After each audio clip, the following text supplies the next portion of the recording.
What's up, collective, and everyone who's here to on this journey healing PTSD? I have had the greatest sleep. I woke up, I'm still in my pajamas, but hey, I know how to work and I was feeling it. We haven't finished the book. We have to process this completely, right? Right. And a little bit, okay, so we're going to read from this book. We're going to continue PTSD, Time to Heal by Kathy O'Brien. She's from a family of um, trafficked, and she was a trafficked child, and she had a baby.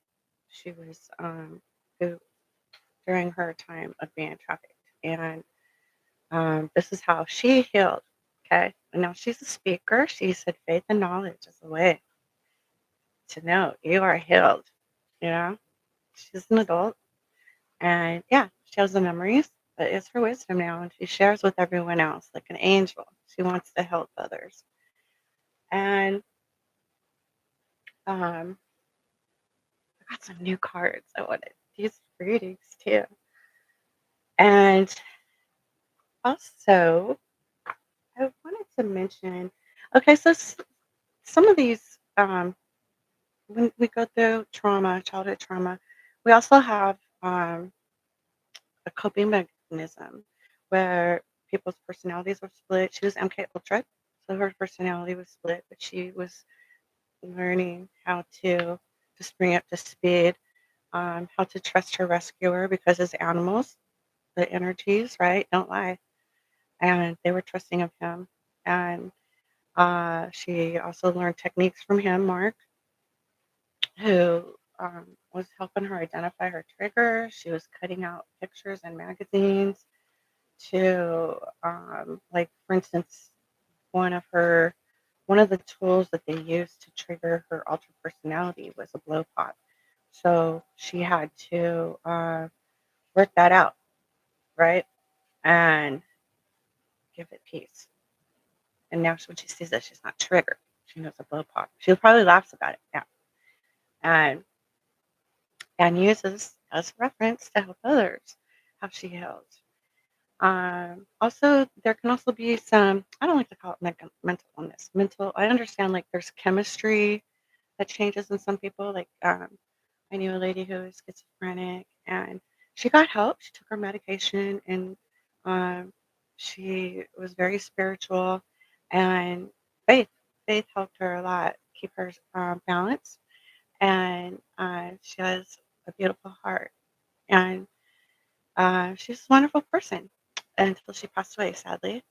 And now she's an angel watching over others. I'm sure she's helping others with schizophrenia because we get jobs. Of our lessons that we learn here, right? This is our school. This is our Harvard planet. And us old souls come back here because it's also gaining, I don't know, it's graduate school or PhD kind of a thing, right? To increase our knowledge of experiences because that's how we learn by experiences and feeling our emotions and identifying them. And it's also our clairsentience, right? Our spiritual gift of feeling, gut feelings, listening to our feelings. Um, what are they called? I want to say erector pili. Um, that's the physiology word. Everyone knows them as chicken pox, not chicken pox. Chicken. I got goosebumps, not chicken goose. Goose. So yeah, everything's a different language. We got the medical language. We've got people's culture language. We've got science language. We've got um, nutritionists, whatever your degree is, or your major, or your niche. We all have our own languages, right? Even texting languages. um, so, yeah, she shares this with us. I'm going to read this and share with you. Um, my mother was bipolar. She was diagnosed with bipolar, and I understand that a lot. I understand how living with someone bipolar. Maybe that's why God brought me in, or my angel team and I, on my soul contract, made me a Taurus. Right? We're very grounded, stubborn, um, were about Earth, right? And um, inherited her psychic DNA, and she was Pisces. Okay, we all know that's the most psychic sign of the tarots, and she was highly psychic, and she was a barber, married 5 times, not to mention tons of boyfriends, in and out. I think that's why I'm very selective. Um, I was really easygoing, but at the same time, I would stand my ground just because I was taught this way. So it's right, right? And just be kind to others. Really easy, kindergarten stuff, right? And that, um, if you ever been like, have you ever had like a bipolar psychic parent? I mean, she was funny. She was funny as hell. I mean, like she was a barber, okay? Like she had lots of jokes and a great personality. Yet she would self-medicate with alcohol. And when she got older, she finally got the mental health she needed because um, I don't know, she got like probably in her 40s. She started to get a little more serious about she got deeper about her thoughts. Everything wasn't just a party and, hanging out with her friends at the bar after work and everything. And she had me at 20. She was like 19 when she got pregnant. She had my brother at 15. Um, got married at 15. Her parents had to sign for her to get married because naturally she wasn't 18 yet. And if you know the laws, um, yeah. So she was in and out a lot of her relationships. And then I learned, like in psychology, about how, it made me really more interested in people because I was always around a lot of people too, since she had a lot of people around. And noticing just the different personalities and people's different walks of life, right? And then in military and I was like 15 when I grew up in a foster home. And I was around a lot of people too. But I was lucky. I had like just wonderful, peaceful, peace and harmony in the house, loving. Because it was totally different night and day because coming from like, constant instability, um, my mother, lots of men, in and out of the house. I mean, like she was very grounded in a way when she was normal, when she was on her um, good side. And then even Pisces, they get really moody too. And she would drink and pass out or whatever. I was kind of like, she said I was codependent. I don't think so. I've always been independent, obviously, because I had to take care of me and her. You know, she wanted to turn me into her personal chef, make her some eggs in the morning, or bring her this, bring her that, bring her this, bring her that. I don't think I was codependent. I think, especially when I was a teenager. I think that's why I went to foster home. We, um, you know, teenagers get mouthy, right?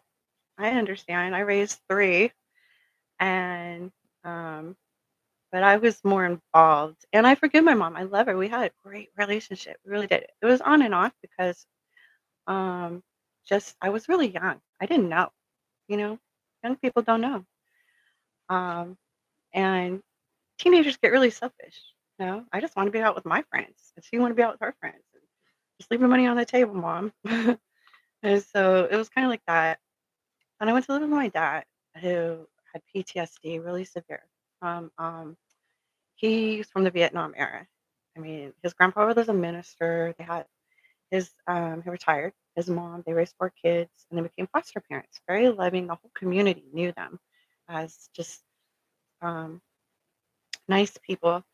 And um, well, they got older and they passed away.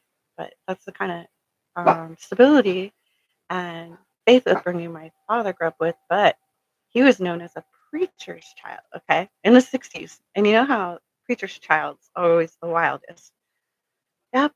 And he's the oldest of four. Another three, and the only son, okay.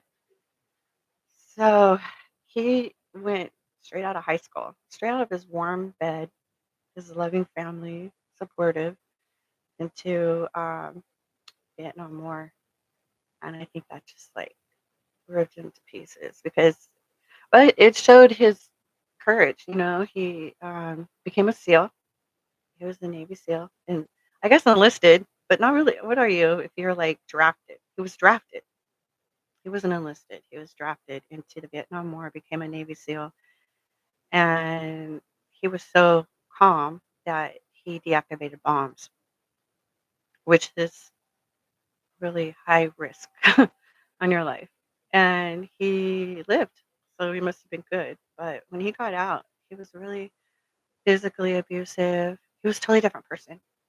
He wasn't the same person that he went in. Everyone liked him. And then when he got out, he had a lot of battles, like inner battles to heal, put to peace. Um, so he became physical abusive on me when I went to live with him as a teenager, especially mouthy, right? I was 14, and but being a stubborn Taurus, I'm like, oh hell no! You think you're gonna treat me like that? Lock my door, put my Dr. Martin boots on. It's kind of like my friends were punk rockers, but sweet, sweet ones, and we were kind of wild on the streets, but nice people, just having fun and going to gigs and hanging out with friends, but nice people. Um, who never hurt us all. And um,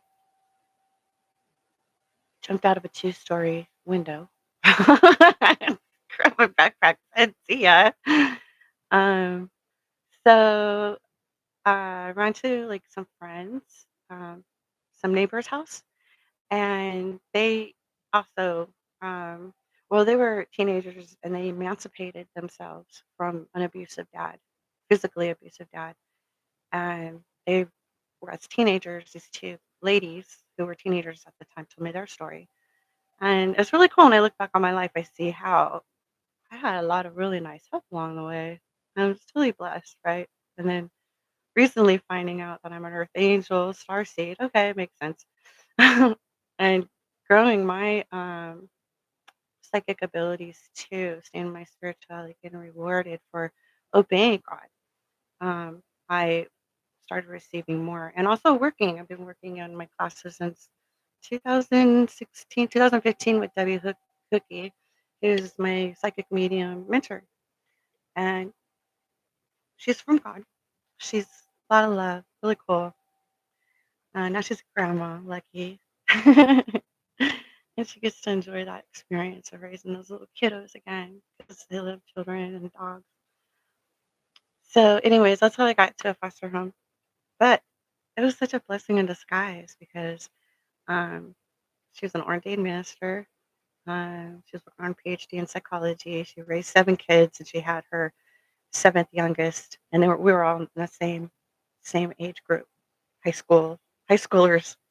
Yeah, and she had this big old house in Pasadena, Altadena area is it's beautiful. It's green. That's Kauai, but it's a real classy area, and but most importantly, the people were angels that were in my life there, and um, yeah, she taught me a lot about also gaining knowledge on my intuition. Yeah, she fostered that. She fostered um, integrity. She fostered um, the law of attraction and just generally being a good person. So that lady's definitely earned her wings. She's in her 90s. She's still alive. So is her husband. She's an ordained minister now, but she's off and on teaching. She teaches a lot. She's so beautiful. She calls me my sweet kitty, my sweet kitty. They're a black family, and my CPS case manager was like, "Oh, this is temporary. I'll put you in with white family." And I'm like, "What? I love it here. They're so awesome. I ain't going anywhere." And she was like, "Oh, okay," because I'm just that way. I my mother taught me to look at people's hearts. You want to look at people's hearts, you know. So I learned that from her, and we had. I think she wanted to have a special bond with me because her mother and her did get along. There was a lot of, you know, up until the day she passed away, 72, a few years ago. Um, the one thing I learned about working with someone with PTSD, or not PTSD, bipolar, excuse me, but she had both. Okay. Um, is that she took a lot of abuse from having so many men in and out of her life that she wasn't very selective with or used her boundaries with. But she did tell him, "You touch my daughter and I'll kill you." She was once married to a cop and she knew how to shoot. She had guns everywhere, but she was very responsible and followed the law. And I mean, she even had like Hell's Angels friends. She had everyone. She knew everyone. Anything, anyone, she knew. And everyone knew her. So people respected me, I guess. Even if I didn't know them, they watched over me. So that's a plus, right? Man, it's a trip. I love hearing about my favorite books are reading autobiographies and biographies because people, we have so many treasures to share. Some people may not think, I mean, even someone like homeless on the street, I love talking with them. I love just giving them a blanket and saying, "Hey, how are you?" Or some water and food. And they're, never judge someone by the surface ever or what they have because you never know their story or what the hell they're going through. Oh my God. You know, I can imagine what it's like to go through a Vietnam War. Can't. I'm gonna start crying because I learned to forgive my father at a young age because well even as like an adult, just the compassion because I haven't walked a mile in his shoes. And it really something that made him sad. And he learned on the other side now that he crossed over. I think my youngest son he was just a baby. He was just born, and he's 20 now. And when my dad passed away, like 19 years ago, um, I felt more protective of as a mom. And a lot of people that have grown up with an unstable background or life, they um, learn to be, like I said, you either learn what to do or not to do. And these girls that I was go back to when I jumped out of a two-story window said, "Be careful not to find a partner that you're comfortable with, just like the home you're brought in." And I never forgot that. So if you can pass on to other children that you have possibly helped, or maybe you work as a CPS case manager, a counselor, a therapist, and just sitting at the bus stop, talking, just killing time, meeting someone, remind them not to create that pattern that you feel comfortable with because you do deserve a stable, peaceful, grounded life, okay? And living in this foster home, I learned that. I learned the difference and I learned what not to do. And I learned a lot of good qualities from my parents. They're just young and went through hell, okay? Vietnam War, I mean, like, it's just, it, it affected the planet. It's like 9/11 every day, constantly being bombarded with mind control through the television, and that's what also she talks about because she went through the CIA programs, the dark side. I'm sure there's some good ones there too. There's got good and bad in everything, really, you know? So now that the bad's been cleaned up with our energies rising and um, having the time to just listen to someone's story before you ever pass judgment and they feel like opening up to you. Usually I'm I I'll throw it out there. I'll be vulnerable. I don't care. Because if someone is going to backstab me with my information or try to gaslight me with my own information or put me down with my own information, bingo, that shows me right there. I can save a lot of time and heartache. Like, you ain't my friend. Go heal. Go somewhere else and do your thing. Okay. And then someone who is supportive and wants to do this healing journey and caring, like me, you know, and they're vulnerable. Of course, I know better. I mean, they're trusting me and I'm trusting them because I like to give everyone a fair shot. And I learned a lot. I really did. This was a Harvard class, but you know what? I signed up for it. One minute my soul was injected into my little meat suit as a baby. on my birthday, and um, that helps on the healing journey too. It helps to wipe the slate clean and really look at our life story as a book and how we can heal from it, learn from it, use it as wisdom to help others, right? And write your book about your life. I look forward to reading it. And also, today, I mean, like, there's no excuse. There's no excuse. Um, we have so much technology. We even have books that we can listen to.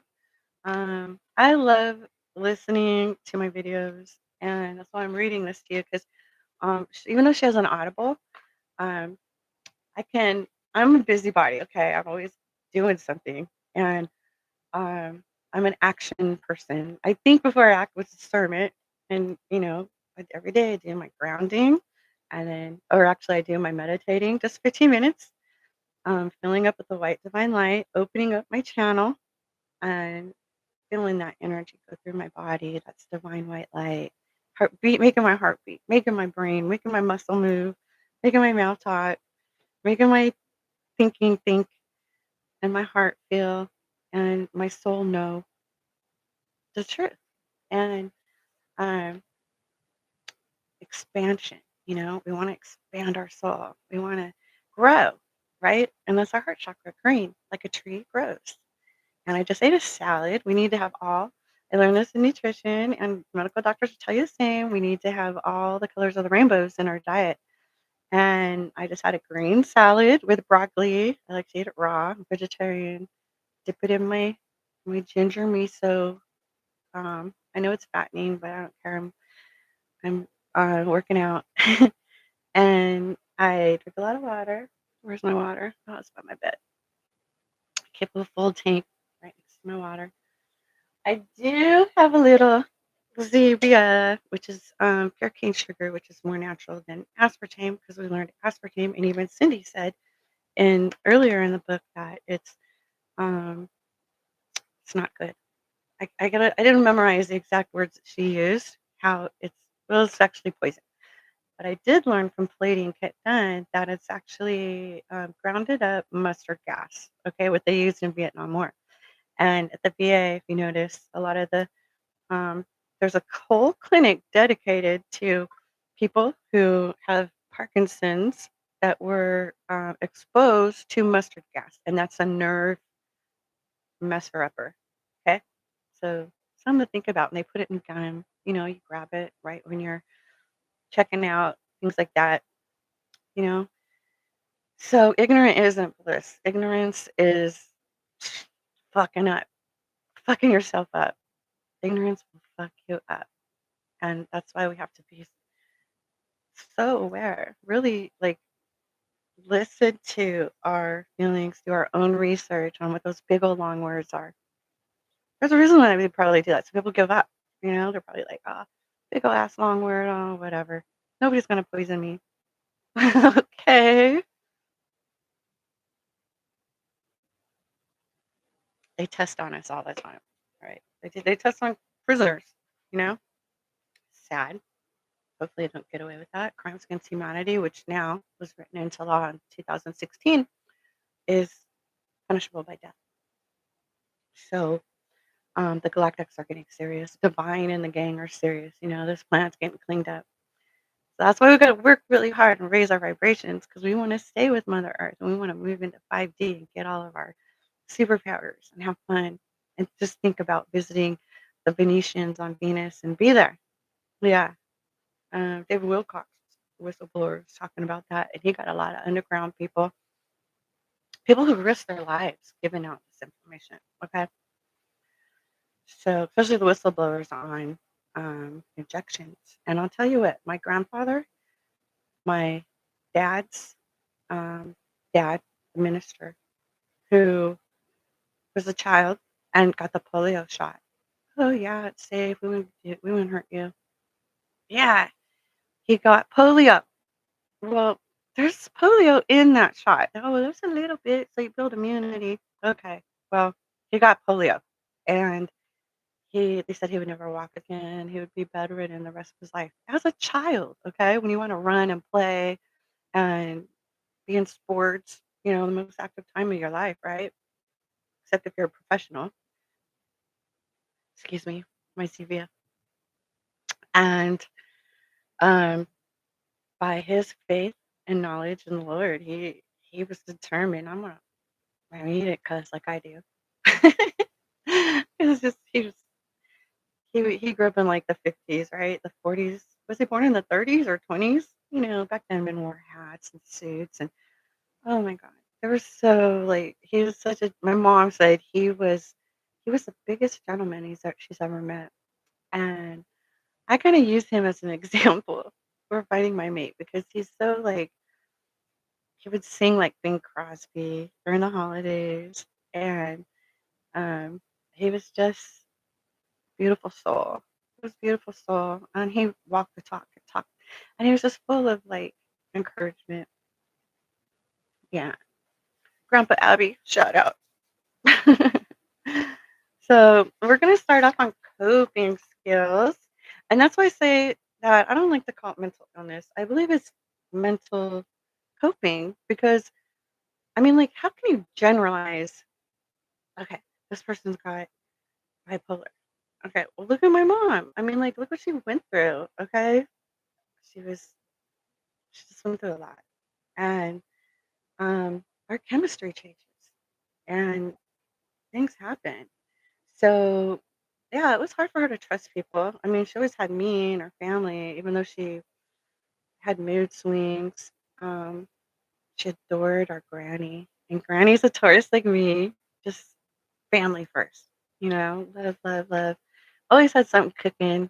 Sit down, sit down. They're from Hawaii. Make some rice and stew. That's when I used to eat meat. Why you don't eat meat? Ah. Oh my god, I miss her. But they watch over me on their side. I know that. It's a fun part of being a medium, working on our spirituality. You will get your gifts, okay? We all have it. It's like picking up an instrument and learning it. We all can read. We all can, play an instrument if we wanted to. You just got to pick it up and practice. Yeah. And always have your protection. Clean your energy. Speaking of the facts, thank you, Holy Spirit, reminding me. Let's get it started. Yeah, let's get it started. So let's get this crispy sage up to par. Ah, it smells so good. Did I tell you I got seeds, sage seeds, and I'm growing my own plants. I'm going to try and grow my own sage. And I'm sure there's a YouTube on it, how to dry the leaves after, like pick, dry, um, roll them together. And I really like this one with the roses too. And roses are the highest vibration. That's why they're the flower of love, because love is the highest vibration. So respecting and loving this divine energy coming through our body. Thank you for making my heart beat. Thank you for making me feel like getting up and all the functions that maybe like you didn't have when you had the flu, and then after you have the flu and you get up and you're like, oh, thank you. Thank you for making me feel normal. I mean, that's a blessing, right? And hey, we wouldn't know the difference if we didn't go through it, right? We wouldn't be able to appreciate our bodies and appreciate what divine does to keep our body functioning and all of our gifts. Don't know what you got till it's gone. And then you get it back and you're like, oh, what a relief. Thank you. Or if you're like left-handed or right-handed and it's out of function for a while and you can't write or drive or whatever, wipe your butt. I don't know. Something as simple as that. You're like, yeah, can't wait till I get my function again. And then you get it. And it's like so valuable to you more than anything. You appreciate it. And that's why we go through shit. Because when we learn what we don't want and we appreciate what we do want. Archangel Metatron protect our, uh, you know, all of our technical stuff. Everything working fine. Keep my fans working fine. It's only 76 in Hawaii, but still, it gets like a been close to 100 or even 100 during the day, and I'm just like, oh, I'm gonna sleep all day and then have it at night when it's nice and cool. Stay up all night. But I need to. I notice like to work at night, and then during the day, the rest of the world is awake, and you gotta like go to doctor's appointments or the bank or something that closes early. Like in Vegas, when I lived in Las Vegas, there's a lot of people that have aluminum foil on their windows. You know that they work at night, but it's normal there because it's 24/7. But where everyone else is up during the day, it's kind of you have to adjust. So the coping skills by Kathy O'Brien. God bless you, Angel Kathy O'Brien out there. So focusing within yourself to write out memory can momentarily bring your past close to your present. Since this is deliberate rather than spontaneous intrusion, you are in control. This allows for you to consciously deal with your past experiences and peacefully resume daily living. Mark helped me understand, excuse me, that what I was forced to undermine control was not my fault. And it's not. A lot of people blame themselves for, well, that's what narcissists do. They'll abuse you and then they'll make it your fault. So you're like, oh, I'm sorry. And, kiss their ass and everything. And it's not cool. It's not cool. It's not respectful. It's not nice. You don't do that to people. You want to help people. You don't want to kick them when they're down. You want to give them a hand and help them up, just like we would want to be treated. It was not my fault that my father sexually abused me, even if my body experienced pleasure. While my brain recognized the trauma and compartmentalized it with reintegration's awareness, I realized that I am now responsible for my own actions. I realize that I am now responsible for my actions, and how I respond to this knowledge is my conscious choice. Right, right, right. True. Wow. Now that it now that it is a lot of responsibility, exclamation mark, understanding got me over any guilt or shame. And I chose, powerful word, especially in our intuition, stand strong, not to be bitter or vengeful because enough of my life was already taken by horrific experiences imposed on me. Correct.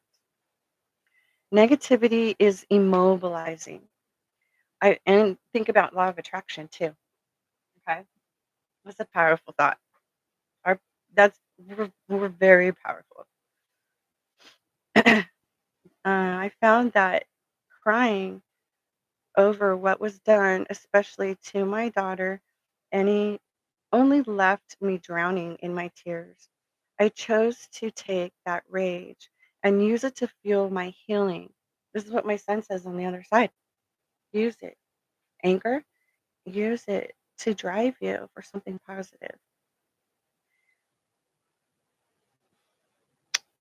Use it to fuel my healing and help my daughter. Turning negatives into positives became important for fully healing. Love is the most powerful force in the universe, and I chose to move forward with love for my daughter rather than bitterness for my abusers. Absolutely. That's what drove me to be a better parent, right? And I know a lot of foster kids who became better parents that they wanted to provide. Maybe helicopter, even like, you know, maybe too good of parents. Oh my God, my sister. But she was able to feel it for what she didn't want and what she did want. And she married her high school sweetheart, the youngest of seven.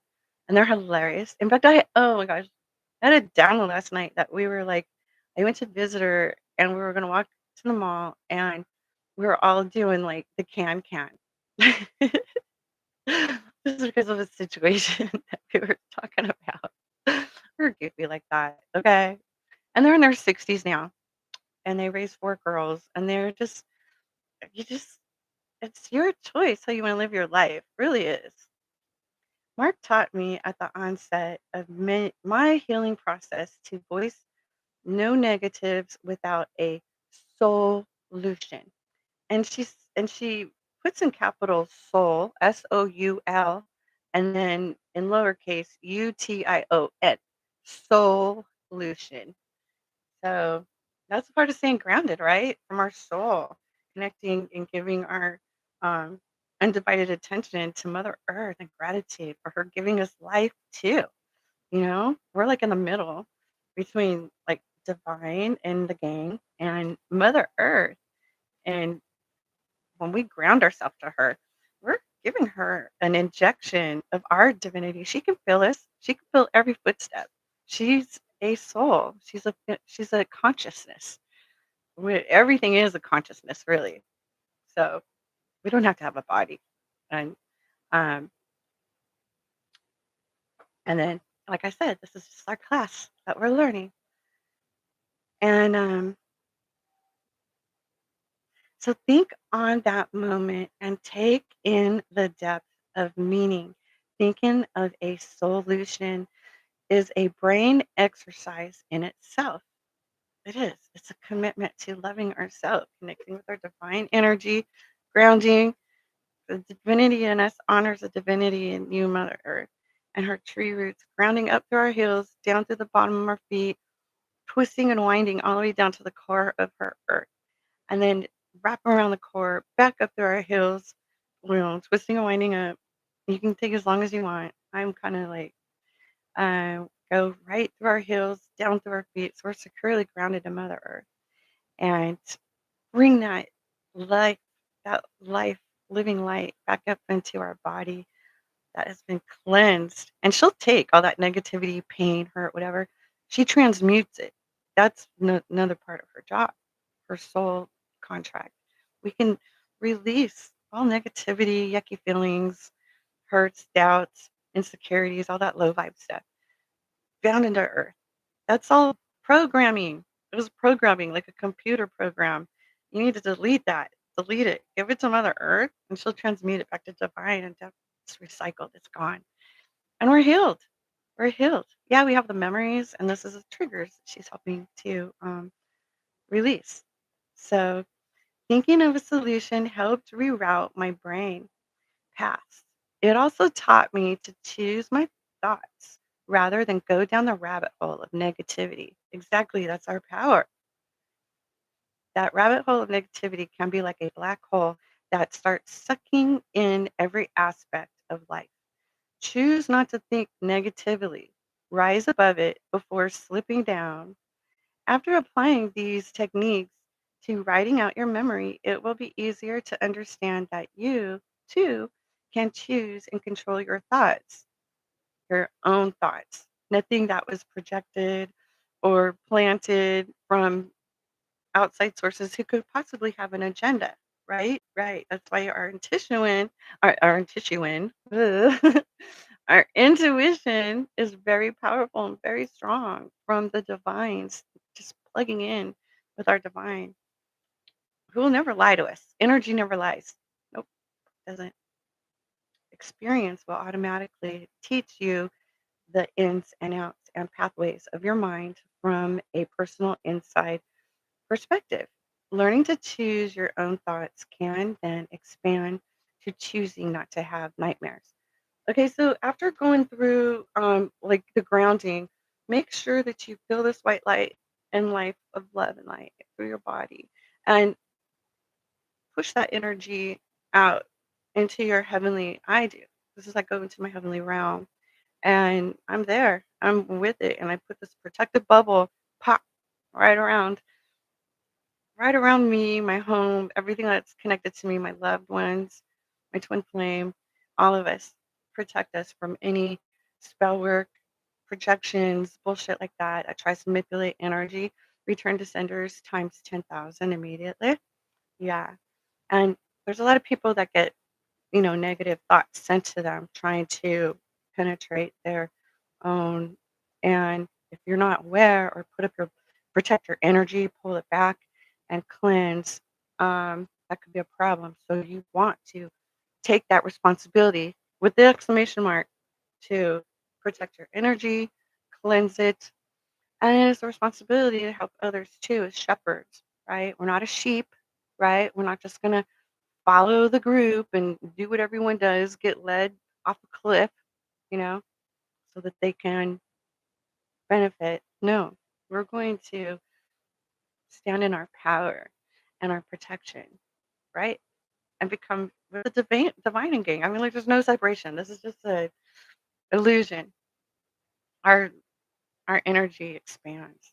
I mean, it's pretty damn big out into the cosmos. Okay, really, like, we're a part of creating planets, creating universes, creating galaxies.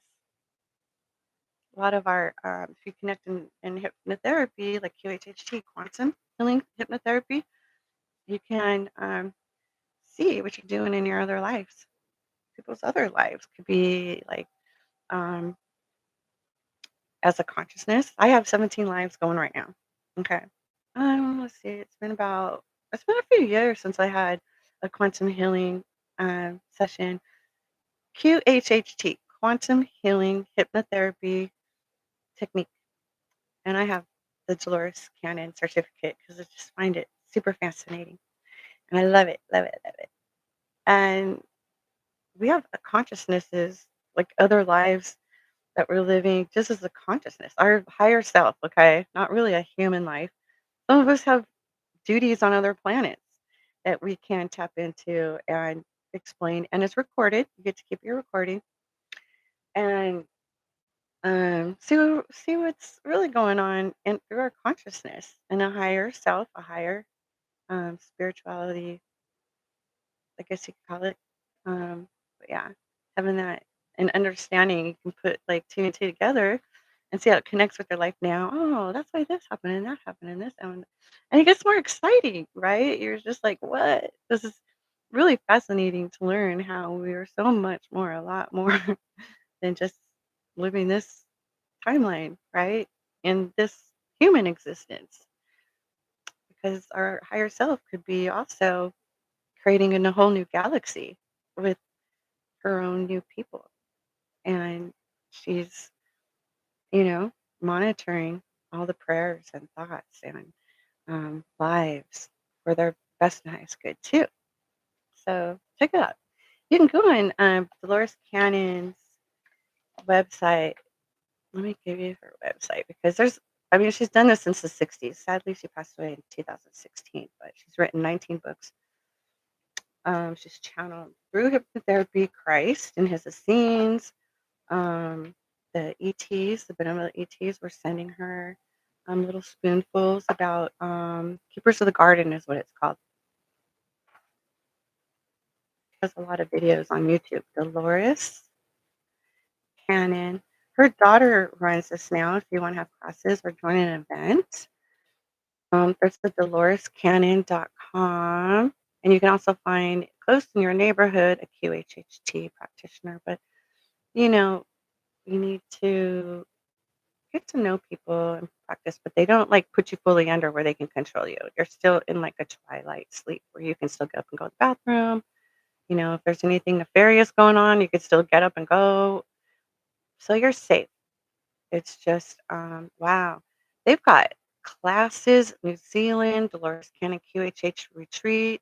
There's a lot of wonderful events going on. And her daughter, Julia Cannon, she was a nurse. She's got a pretty tan, so she's been busy out and about. And they have one in Isba, Spain. QHHT Level 1 Companion Course, October 13th through 15th in Salmon, Washington. These are There's two Level 1 courses. So You can get started with your level one. Pick up one of her 19 books. She's got the Convoluted Universe. This is more um, scientific, hidden sacred knowledge. Nostradamus. She talked with him in another lifetime. The reason why a lot of his, she was saying his predictions didn't come true is because we're on a different timeline. There's a timeline of that he was predicting of, and the three ways of volunteers and the new Earth. That's us. My mom was in the second wave of volunteers because she was an indigo child too, and we're the third wave of soul volunteers to bring in raise the vibrations for Mother Earth to go into New Earth.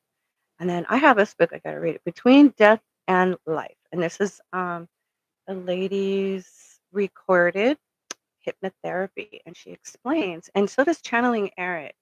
Okay. Channeling Eric does on YouTube, his mom channels him and they go and get all kinds of different people and talk with them. She's talked with Christ. She's talked with people who, were on the news, celebrities, politicians, Kennedy, President Kennedy. Oh, custodians beyond abduction. Um,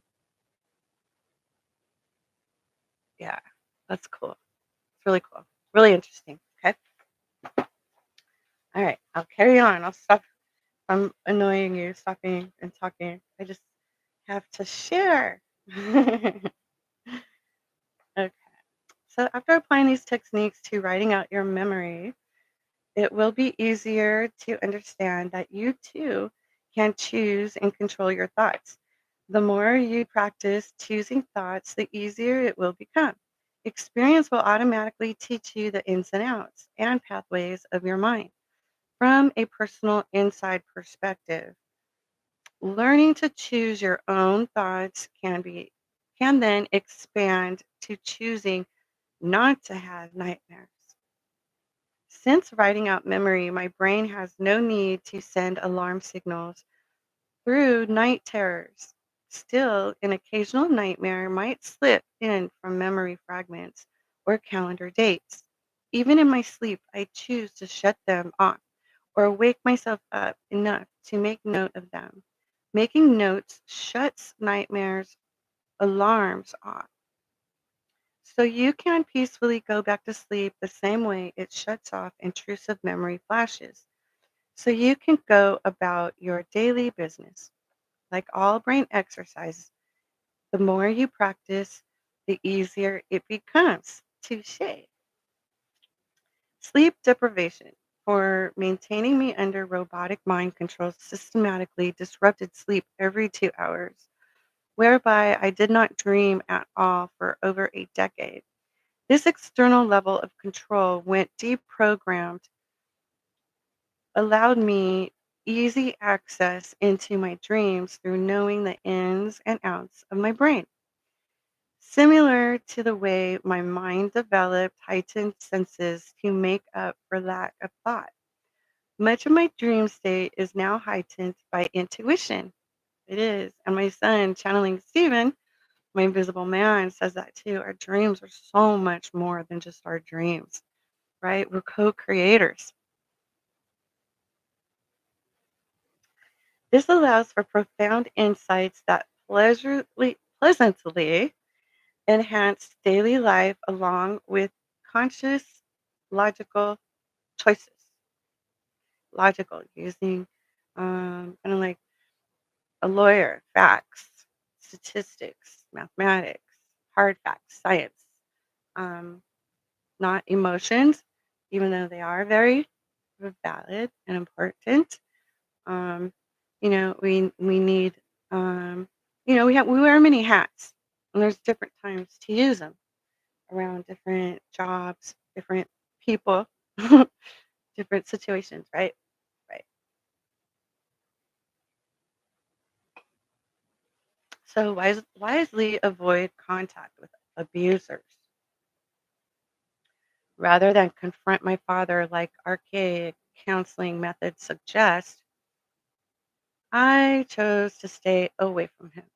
and that's fine, not fine. I mean, that's fine because I think what's not fine is to see in general, judging a race generally is just ignorance. Everyone's different. Saying everyone in the CIA are evil. No, they're not. How can you generalize that when everyone is an individual? We have to look at people individual. We have to look at groups, races. People are individuals. Everyone is unique and special in their own way and should be. And that's being logical, right? If you're going to be a judge in a court and you understand law, we have to treat each one individually because everyone is different. There's a lot of variables behind one person. And I think that it's part of being a sound mind when we can treat each casework individually. I choose to stay away from him. No letters or text, no calls or phone calls, and certainly no contact. And that made her feel she was listening to her intuition. That's giving yourself the benefit of being an individual, you know? We're not a group. Yeah, we can associate. Probably, in school, I was friends with everyone, all the groups and cities and places. We can go, everyone, and know someone.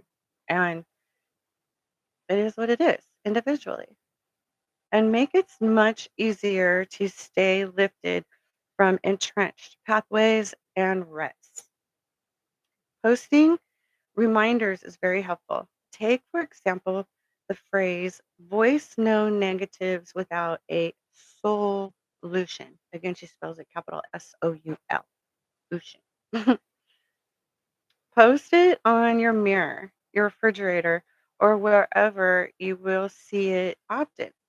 Read it consciously. Leave it up for so long that you do not even read it anymore. Memory, right? What is that? Hey. Hi, Ben. Good morning. Where are you? It's 10:49 in Hawaii. So, can't promise I'll stay. I understand. Good to see you. So get yourself a drink and kick back and listen or drive your car, whatever you do. Or, you know, I take my headphones in the shower sometimes. My daughter has one on her wall. We like to listen. Or so you think. Your subconscious still sees it and takes it in deeply.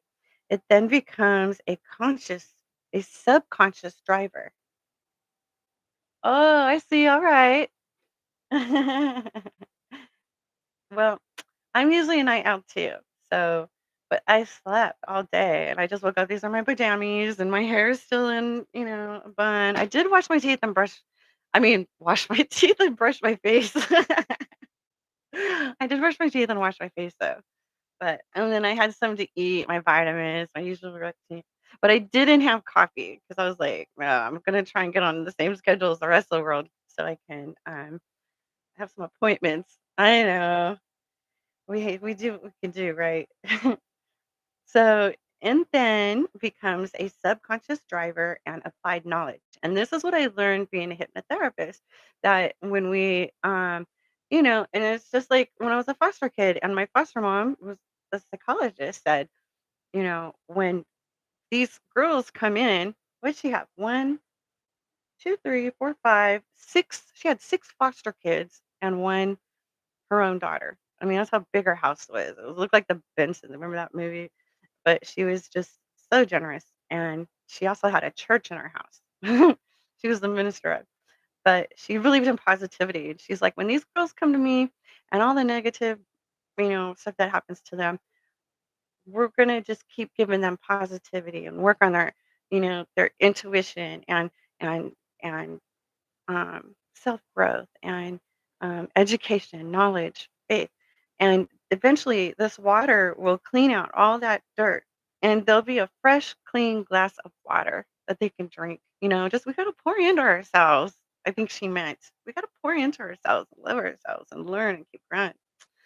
So it does. It makes a difference. Just like we were a clean slate when we were born, and all that negativity turned us into, dirty, muddy water, right? And depression and anxiety and all that stuff. Let's reverse that. And that's what she's talking about. Cindy is saying we're going to deprogram those abusers, controllers programs, and I'm going to take responsibility and program my own damn life the way I want to think, the way I want to feel, the way I want to live my life. I'm the boss. I'm boss lady of me. I'm boss man of yourself, right?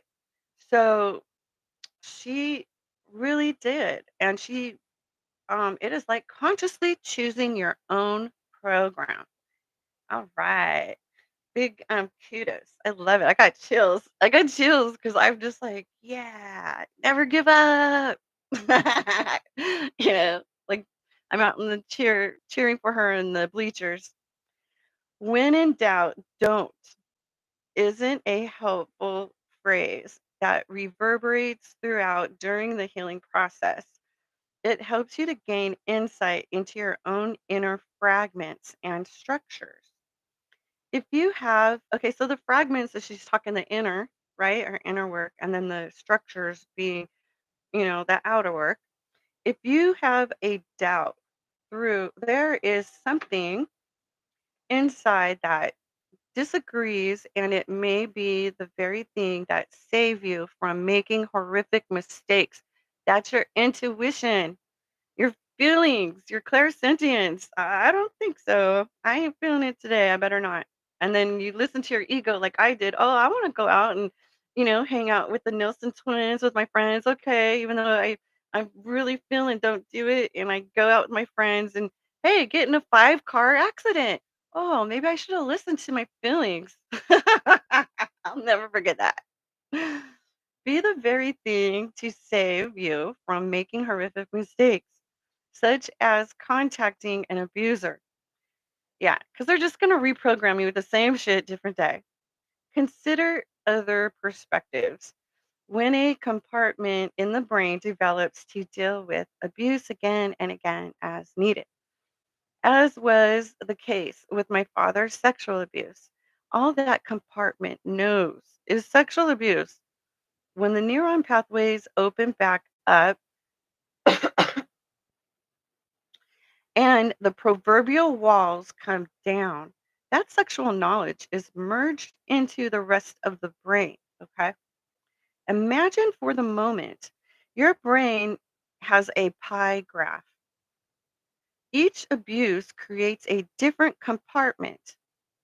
That's the fragment, right? A different slice of that pie. All each compartment knows is the trauma that created that slice to begin with. And I'm just having a flashback. Oh my God, I just saw this before. As more and more trauma occurs, more and more pieces of that pie are wedged. The common meeting point for all of those wedges is the pinpoint middle. You, wait, I'm going to read that again. I'm sorry. I'm trying to understand, like comprehend too. So all the compartment knows is the trauma that created that slice, quote unquote, to begin with. As more and more trauma occurs, more and more pieces of that pie are wedged. Damn, that's profound because what she's saying is all these fragments of abuse, and she's had a lifetime of it since she was a baby. He's raped her since she was an infant, which is sick. So that's why some of these poor kids that have been abused for their entire life have a lot of fragments and different personalities, and that um, it becomes eventually the whole pie, their whole life. And as a trafficked child, it was her whole life. So she's healing a fragment at a time. God bless her. The common meeting point for all of those wedges is the pinpoint middle.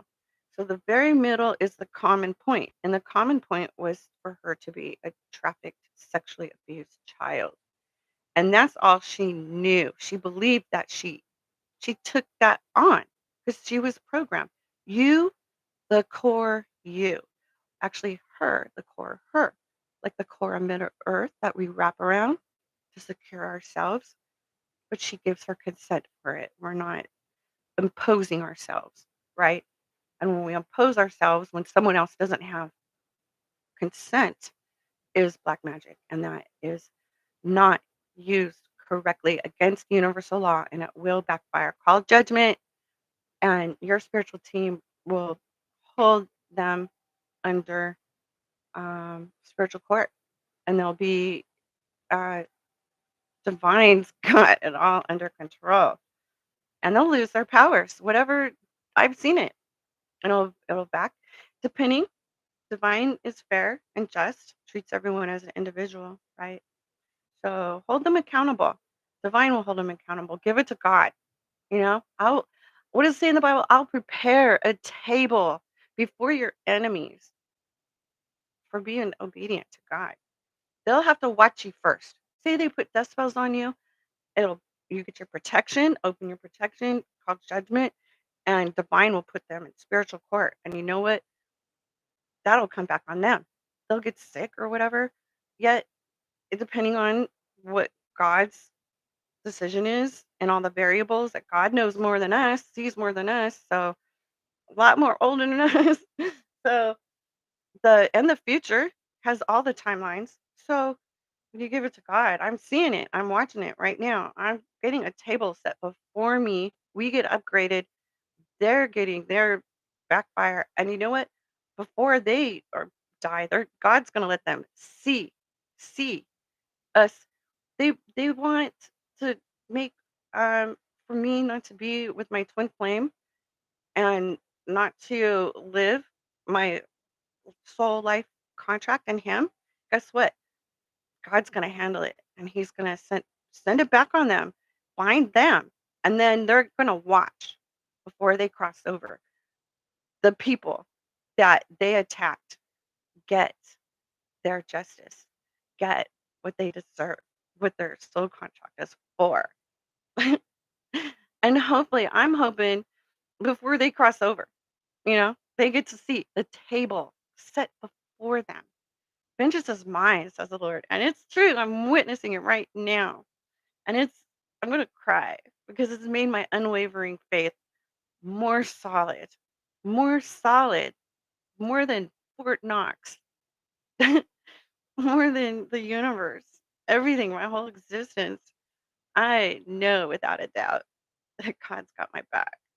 And it's just amazing. But she goes into it too with faith. So let's see what her justice is. Okay. Um, so as those and more wedges merge back into the whole until it is fully at that pinpoint middle you. Okay, so she learns to change her thinking. Not all compartments are written out at once, and therefore conscious consideration must be given to what may be pertinent, repressed perspectives, and as yet unidentified abusers contained therein. In other words, proceed with extreme caution and consider that you may be operating on limited knowledge. So, when in doubt, don't. And she has these in quotes. And consider other perspectives. Yes, that's some people are so um stubborn, they have to experience. They don't listen to their intuition, so they have to experience it. And, you know, and some people were under spell work when they did the abusive things. Some people were lied to, okay, and tricked. They should have done their lesson was to learn to do their own research and listen to their own intuition and change their perspective, right? Take accountability. Yet, learning that was a hard lesson for someone. And, it's like, and this was a high ranking angel too, who became a fallen angel and a human now. And that, but in a spiritual ranking, you do get higher ranking for your obedience. And then Um, you lose it, you can get back. It's between them and God, right? And so learn to think further than what you think you know. Yeah. And you can ask God, please forgive me, right? That's why I'm not going to go into it, but we know the story and we know, even though the story's been tweaked a little bit, we can tell, we can feel what's positive from God. We can tell what's negative from the abusers. So learn to think further than what you think you know. Exactly. Learn to see beyond. Yeah. I will repay, says the Lord. That's right. And anything that they thought they were messing with, like your money and stuff, well, guess what? You get blessed with more times 10, right? And they get it what they sent out times 10. And it's a no-brainer. Law of attraction. Hello. Right? And everyone knows karma's a bitch. You're sending out bitches, you're gonna get a bitch right back. If you're sending out love and joy, guess what you're gonna get right back? Love and joy. So it's a no-brainer for me, okay? And we do get forgiven for doing things, you know? We do. When I'd like to see, I don't want to see, I like to give revenge or repayment to the Lord because I'm not a vengeful person. I like to see redirection because that's how I also worked with abused kids and helping them, right? And kids and boy teenagers in juvenile hall, okay? I teach them redirection. And I also know self-defense and, if I have to put them in, restrainment, okay, that's my last call. And I see that as something illegal. Last resort for safety, right? Someone's gonna hurt themselves or hurt you, last resort. Yet if someone is their behavior is out of line and something spiritual, obviously God has more power than me. So I believe in redirection and that I want to see them make their life right. And it's not a selfish thing, it's for you. When my younger son, my son Steven, my invisible man now, he's um my main protector here in the spirit world. When he was a teenager, man, he was the oldest, so he tested his boundaries, and he's stubborn, strong Capricorn, okay? Capricorn, extra strong. So, he worked with Archangel Michael, that's how powerful he is, and old soul. So, when he was a little teenager having all this power and an old soul, he knew everything. He, was gonna try and test mama. Well, mama bear just lit the fire in her ass, and I'm like, "You know what? I'm gonna be the best parent I had. I'm gonna give him what it's like.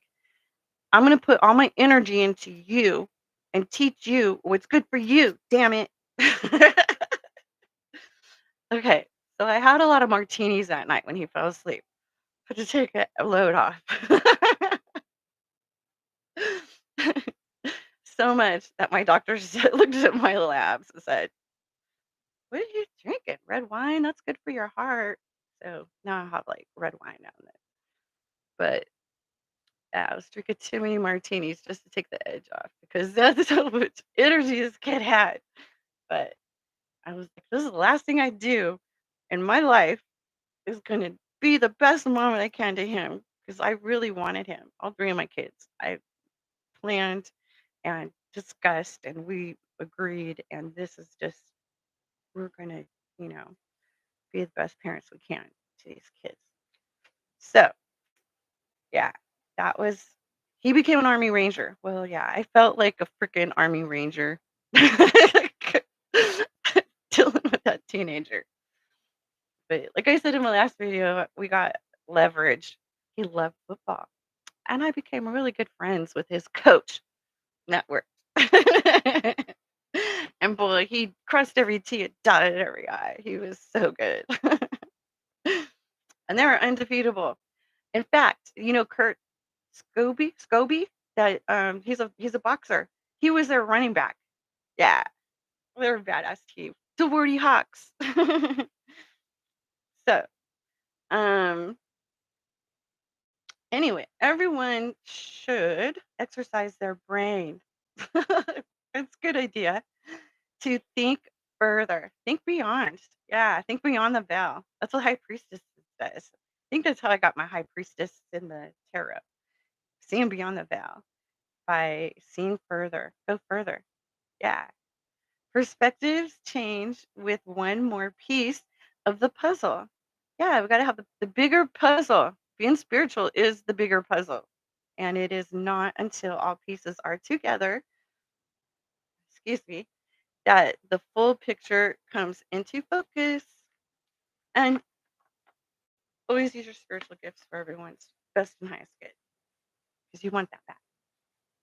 Our soul tribe. You'll start being a magnet with your soul tribe. You'll start meeting the right friends, the right people. You send out that energy, you're going to start meeting cool people that are your soul tribe. Breaking routines. Okay, so next chapter, break routines. So she's not only changing her fragments, her thinking, she is changing her structure, her routine, her her human life. Okay, let's get to it. Breaking routines is a necessary safety measure while you are in your healing process, particularly for those who endured deliberate high level trauma. Habitual routines can be a source of dissociation or worse, a deep subconscious mode by which to keep in contact with as yet unidentified abusers. This inadvertently hinders the healing process. Right, that makes sense. She didn't want to talk to her dad because she knew he was going to just like undo her process that she was working so hard on, right? And she's still in the healing stages. So she's still a little vulnerable. She's still a little malleable, like children. And then when she gets more time behind it and practice, and she'll be like a tree, unbreakable, unbendable. Put it to peace. Since you are rerouting the neuron pathways of your brain and lifting out of well worn ruts, breaking routines is a very effective brain exercise. For example, if you usually relax by disassociating into video games, take a walk instead. And this is a form of hypnosis. It is your brain because your brain is at um, that electrical hertz, how many times it fires, right? We're alert. There's fight and flight. We're super alert. That's too much. It depends on what the issue is. And then we have like a relaxed gel state. And that's the brainwave when QHHT or the kind of gentle hypnosis that I work in, like, losing weight, quit smoking, just personal health reasons to make your life better. Writer's block. I'm also certified in inner child healing. And it's basically this, changing your routine and cleaning out the negatives and bringing in the positives. Just continual, changing the fragments, the yucky fragments that aren't productive and or destructive, and getting in the good fragments that are productive, getting your writer's creativity again. Um, for example, if you usually relax by disassociating into video games and take a walk instead, many video games are patterned after military training to desensitize. Anyways, and what is one of our clairvoyants? Clairsentience, okay? So we need our common sense. Ain't common, okay? As evidenced by their effect on society. Walking outdoors in nature opens the mind and can be healing on many levels. Yes, it is. The birds are there to raise our vibrations, the songs. The trees are there to bring a calmness. Everything in nature serves our best and highest good. And we also are oxygen. And then we have a symbiotic relationship. In turn, we give back to the trees what they need, carbon dioxide.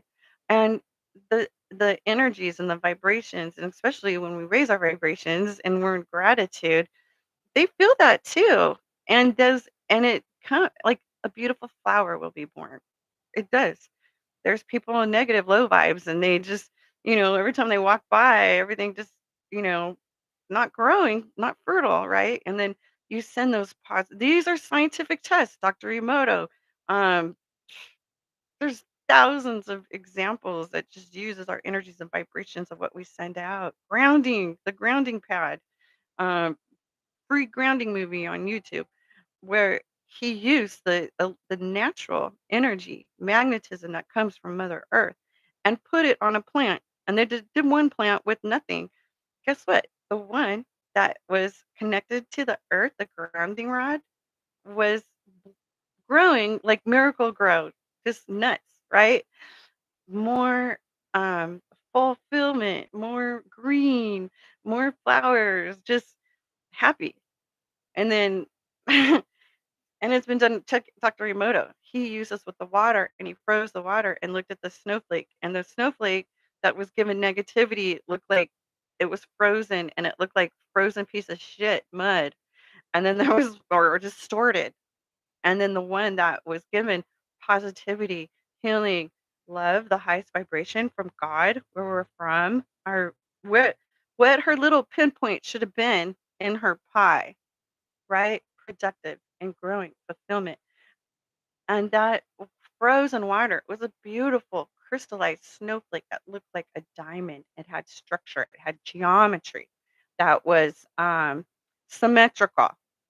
The one that had negativity was like all distorted and not shiny, not making rainbows. Okay. That's something to think about. It was mind blowing to me. I love this shit. Good shit. I like nice shit. So many video okay, so walking outdoors in nature opens the mind and can be healing on many levels. Walking uses both sides of the brain at once. Yes, and that's also that NLP. When you can talk to yourself, talk out the trauma by yourself if you want to, or with a professional, and look at your finger and watch it. And while you're crying, whatever, or laugh, however you get that out. And that will using your eyes, both eyes on one finger going left and right, will help synchronize your left and right brain and get the fragments from the left and right brain. Especially in her cases, had a really severe case, a whole lifetime of um, the MK Ultra abuse. And there's a lot of whistleblowers you can find on YouTube, and you can listen to them how they healed and what they're going through. Especially Jessie Zavodor, I love her. She's a chaplain now. Walking, okay, so walking, that makes sense, uses both sides of the brain at once, and it also pushes the blood up back to the heart, which is very helpful to a healing process. Take a notebook with you! Exclamation mark. She always emphasizes this. Always keep a notebook within your reach. See? Skip church for a while if that is your routine. It is best to put beliefs aside through your healing process anyway. And that's because there's a lot of abusers that hide behind. There's a lot of wolves in sheep's clothing that pretend they're all like, and then they're really molesting the kids, God forbid, or doing spell work underground. And Jesse's a boater. She had that. Her satanic family pretended that they were um, going to church every Sunday and being just whatever, but they were undercover and they were really Illuminati, doing some sick shit. Okay, but they were really low vibes, and I guess the people at their church weren't into their intuition and felt that as we can't, or see it, or whatever connection divine or in the gang or spirit guides or divine spirit guides give us to notice. And she even said was sad that she and a bunch of other kids would talk about what was really going on at home and they thought they were making it up. Okay. Kids are they're gonna the one thing about kids is that they're gonna tell you straight out, like when we babysit kids, my sister and I babysat kids, and they'll tell you like my sister said that one kid was telling her all the hairs on her dad's chest. Or his dad's I mean, she was just like, "Okay, that's TMI.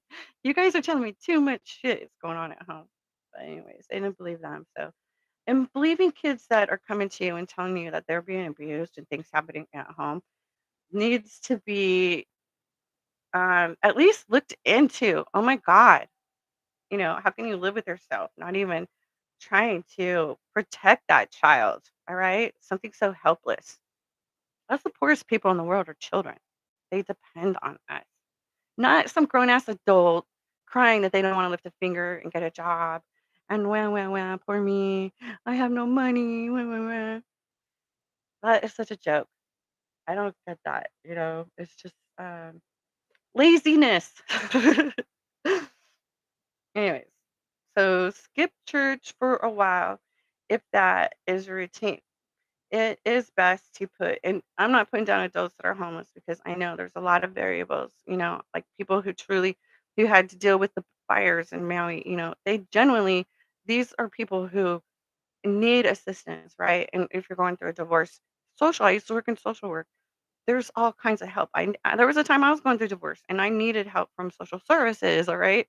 That's why I chose to work for social because I know there's genuinely people who need a check. They gave me a check for $300 to get my kids some food and one was a baby. No, actually they were both in diapers, right? 2.5 and 16, 17 months.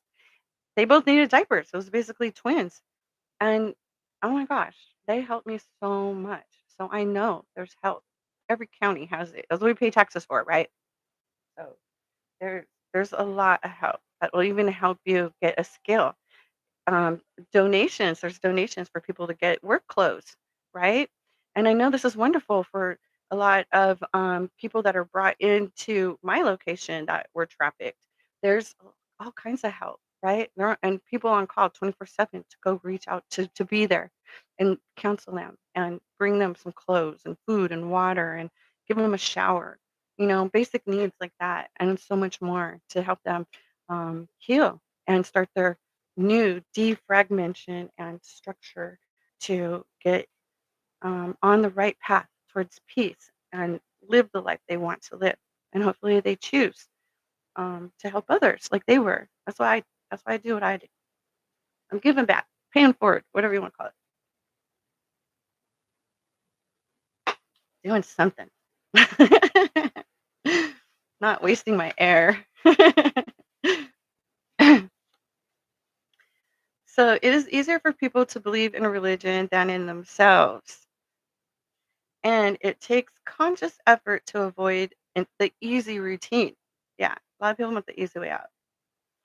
You are in the process of learning who you are, who you are. She emphasized you. Surely any deity would allow for healing from trauma, exclamation mark. Besides, you cannot cure a problem on the level of the problem. No way. And religion cannot cure religious abuses, whether they are cult or occult.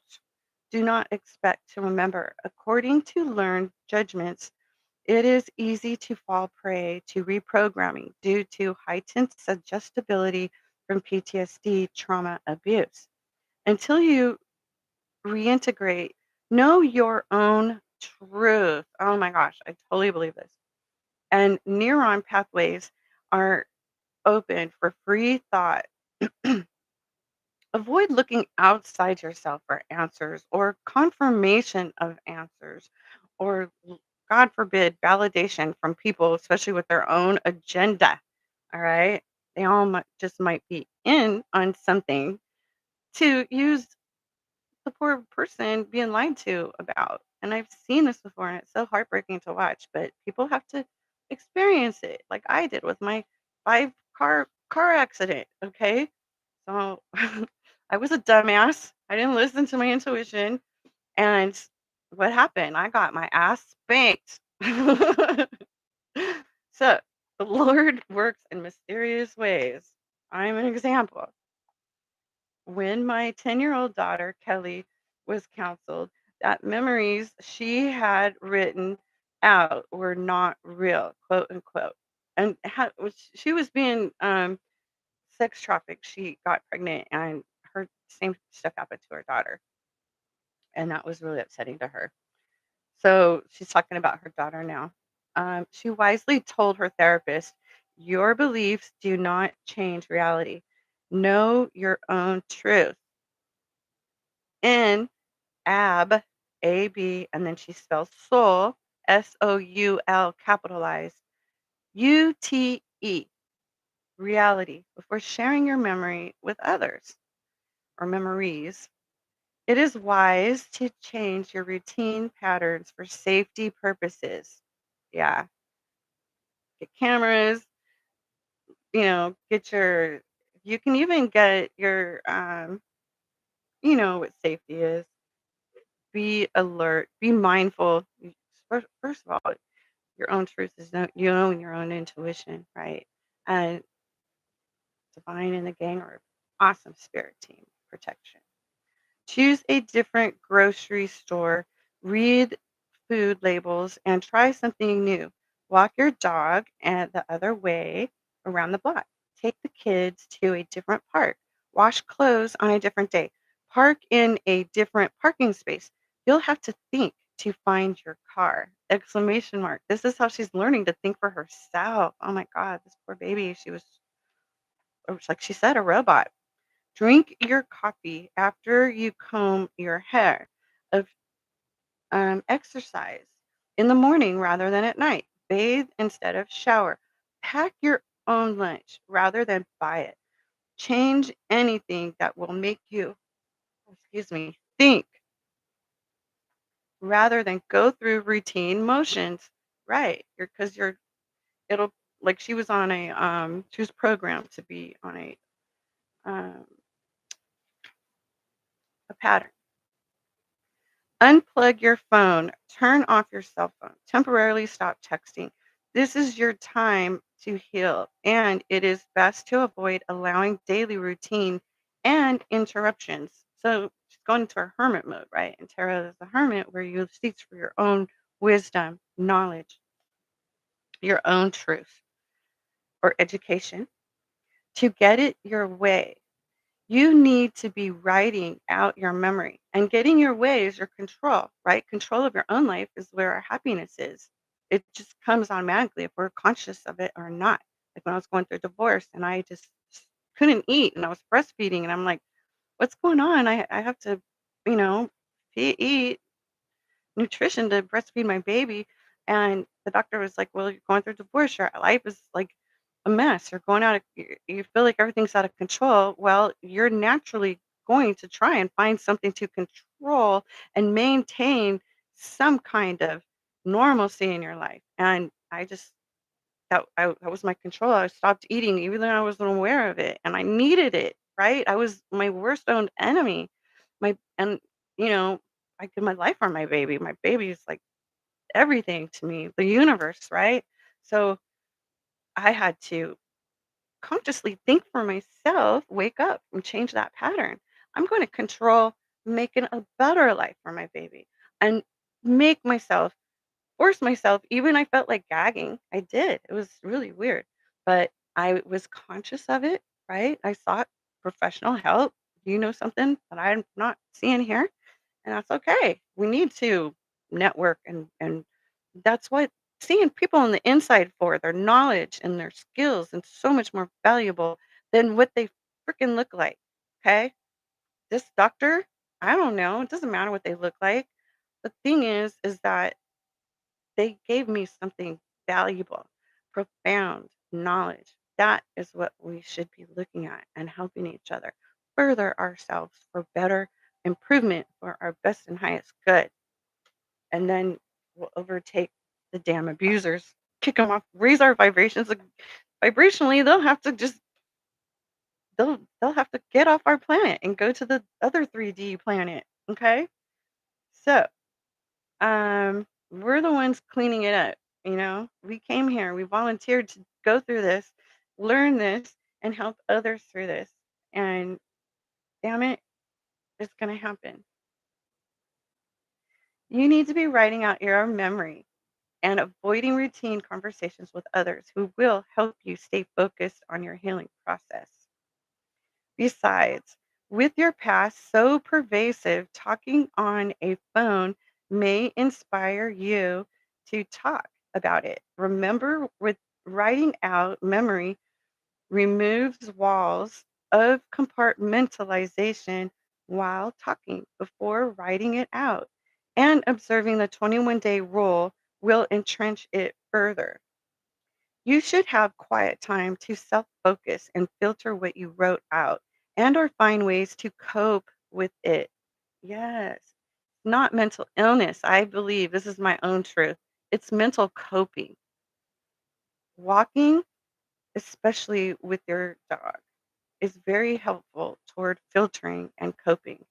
Dogs are already in 3D, ones that have been not abused, and the ones that are abused that have been healed with a loving family. Yeah, they're in 5D. They're already unconditional loving. And then, you feel their vibes and you can start to relax and breathe and so much more. So they are very healing. And that's why in the VA, they have a dog program. I worked with training these dogs for PTSD and teaching them how to, just the rules, training, just training, when you see it, teach them when you see a car, stop or stop at a curb, simple things like that. Common sense. Yet they were for people with PTSD. Okay. And that would be their buddy. A note regarding technological harassment. Tone calls are the most important reason to turn off phones.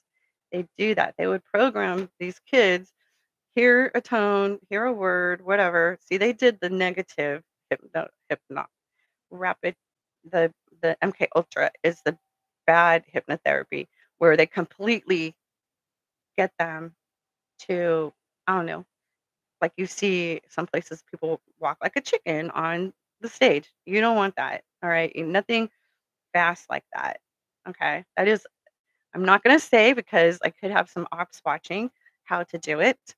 Um, I I've never done it. I've learned how to do it to make sure it doesn't happen to me or someone else that I want to protect. Yet I've never done it on someone and I'm not for that. We need to be conscious and aware of ourselves. That's safety, right? Um, so the tones, it can be a tone or a bell or whatever. They did this with animals, to make them saliva. Every time they heard a bell, they programmed it, That's not cool. Not even to animals. I'm totally against that. I'm vegetarian. I don't like to see manipulative shit, things like that. So that's not nice.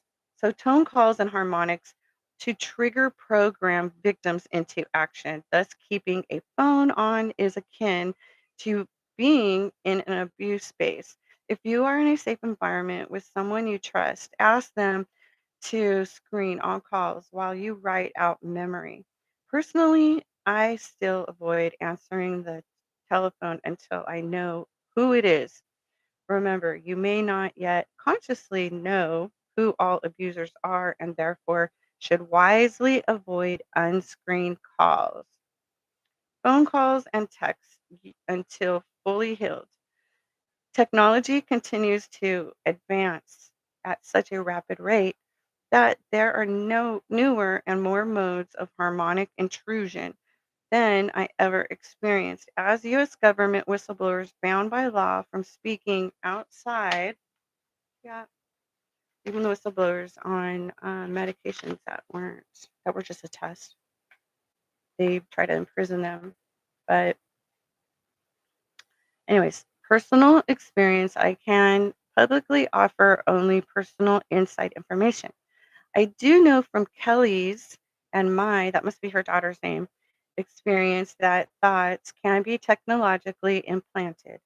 If you are currently being targeted, the best advice I can offer is to learn coping skills that render activation inconsistent.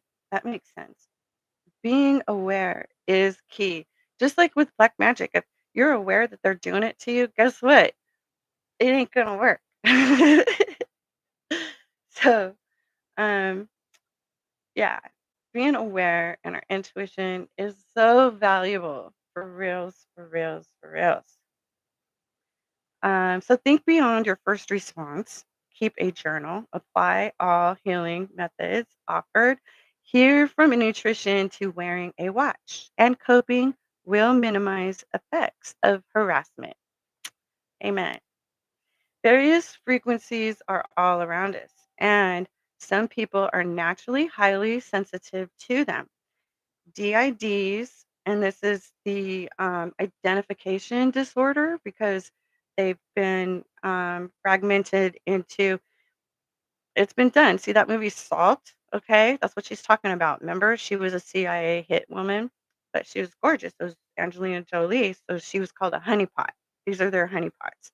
And I believe Marilyn Monroe was also because people let their guard down around um, the honeypots and they want to, I don't know, take pictures of top secret things, get into places that um, people that they have their guard up wouldn't be able to get, or information, or I don't know, they would even sleep with them.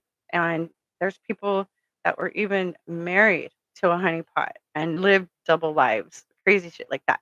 But in Salt, she was a child, just like, Cindy Kathy O'Brien and her daughter that were institutionalized and, put into a program to basically, you know, it was a boot camp for them to be, assassins, to be CIA assassins.